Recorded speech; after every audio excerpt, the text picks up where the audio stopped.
So a minute ago it was all breezy over here, so I brought it over, set it down, and now the wind goes away. But it was spinning. Now the wind died down. That was a bunch of crap. Where's the wind at?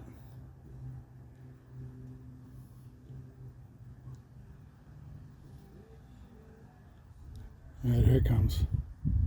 Here it comes. Come on, wind. Come on, come on. You can do it. Come on. Can't figure out what direction the wind's coming from. One minute it's coming from one side and another time it's coming from the other.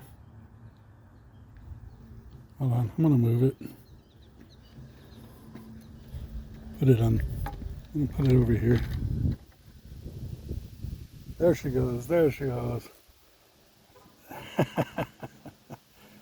There she goes. So what happens is the propellers move, and then this little part right here, it makes that go up and down. See? It's going up and down. And the chicken's attached to that, and the chicken goes, "Ear, ear, ear."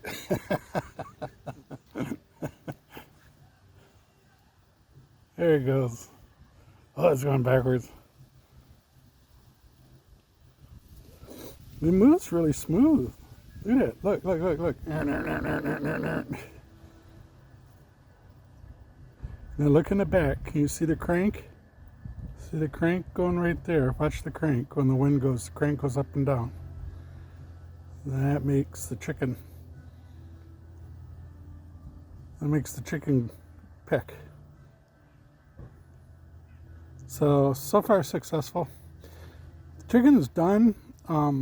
I got to put one screw through it, and I don't have one the correct length. I got one, but I don't have one the correct length. And I need a couple washers. So this weekend I'll put the washers in, and we'll get the chicken going. Then I got to figure out how do you mount this, because I want it on a pole, and the chicken actually works like a vane and kind of keeps it in the direction of the wind. So it needs to pivot. It needs to turn around and around. And I don't know how to do that because that might put too much friction on it. But it works.